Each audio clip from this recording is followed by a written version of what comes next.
एक कथा यूट्यूब पर डली होगी हमारी, दीप श्री शिव महापुराण की कथा, दीप माली का।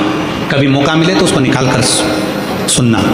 उसमें वर्णन किया था दीप, एक दिया जो आप भगवान को लगा रहे हो, उस दिए को अगर सवेरे भी आपने उसमें दिया लगाया, शाम को भी दिया लगाया, रात को उसको धोकर या मांझ कर रख दिया, या सवेरे उसको धोकर मांझ कर फिर वापस दिया लगाया, वही एक दीप तुम्हारे घर में रोज रोज रोज रोज प्रतिदिन अगर वो दीपक तुम्हारे भगवान के सामने जल रहा है। अब तुमने चाहे हनुमान चालीसा का पाठ करा हो, चाहे तुमने राम रक्षा स्तोत्र का पाठ करा हो, चाहे तुमने गिरिराज चालीसा करी हो, चाहे तुमने सर्वोत्तम जी का पाठ करा हो, चाहे तुमने शिव चालीसा करी हो, चाहे तुमने श्री शिवाय नमस्तुभ्यं बोला हो, चाहे गीता जी का पाठ करा हो, वो दिया जो तुमने भगवान के सामने रखा, उसमें बाती लगी है, जल रहा है, उसके सामने बैठकर आप सारी पाठ उसकी साक्षी में करते हो, तो वो दीपक भी सिद्ध हो जाता है। इसलिए हमने पहले भी कथा में कहा, जब घर का कोई व्यक्ति, उसका निमोनिया, उसका बुखार, उसका शरीर का ताप जब उतरता ही नहीं है, तब जिस दीपक को तुमने रोज लगाकर आरती पूजन करी है, उस दीपक को पानी में डाल दिया जाता है,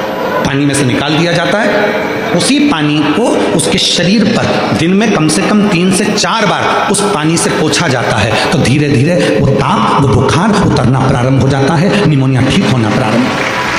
डॉक्टर को भी दिखाओ, क्योंकि हम डॉक्टर को शंकर का एक रूप मानते हैं। शिव महापुराण में जब माँ पार्वती जी दुर्बल हो गई, जब माता पार्वती जी बेलपत्र का सेवन करते करते माता पार्वती का शरीर दुर्बल हो गया, शरीर काला सा पड़ गया, तब स्वयं शंकर भगवान वेद बनकर आए थे, डॉक्टर बनकर आए थे। इसलिए इस भूमंडल पर, पृथ्वी पर जितने भी हॉस्पिटल हैं, जितने डॉक्टर हैं, उन हॉस्पिटल में जो डॉक्टर सेवा देते हैं, दुनिया के लोग उन पर विश्वास कर कर उनके पास जाते हैं, और विश्वास का नाम ही शिव है। रामचरितमानस में तुलसी बाबा ने कहा शंकर विश्वास रूपिणो। इसलिए दुनिया में जितने भी डॉक्टर की कुर्सी पर बैठे हैं, जो इलाज कर रहे हैं, जो वेद हैं, जो डॉक्टर बनकर विराजमान हैं, शिव पुराण उनको डॉक्टर नहीं, उनको शिव कहती है। इसलिए डॉक्टर के पास जाते से हमारा आधा दुख तो वैसे ही समाप्त हो जाता।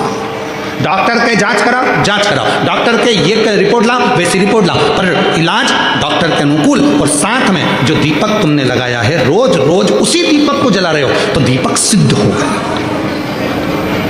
दीप बोलो क्या क्या चीज है? दीप, आसन और पात्र, जल का पात्र, ये 3 सिद्ध होते चले जाते हैं, इनकी सिद्धता बढ़ जाती है। चलो अब ये बात तो तुमने आज सुनी, पुरानी कथा निकालो। टीवी पर रामायण किस किसने देखी है? टीवी पर महाभारत किस किसने देखी है? टीवी पर सीरियल किस किसने देखे हैं? भगवान के देखे होंगे। महाराज जी को क्रोध आता है, वो अपने कमंडल का जल निकाल कर तुरंत श्राप दे देते हैं। बोलो देखा कि नहीं देखा? जम के तो बोलो, देखा ना? श्राप किस चीज से लगा?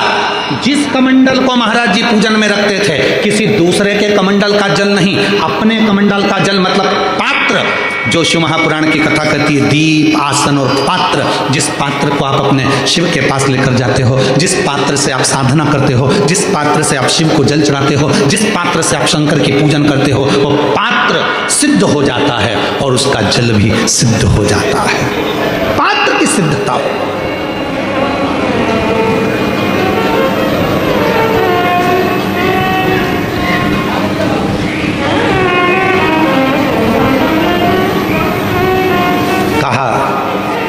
सावित्री, दीप, आसन और पात्र जब ये एक रहें, तो संसार में किसी की हिम्मत नहीं है कि कोई तिरछी निगाह से देखे।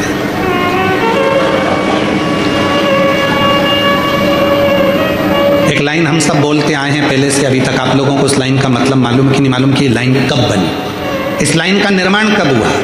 अकाल मृत्यु वो मरे जो काम करे चंडाल का, और काल उसका क्या बिगाड़े जो भक्त हो।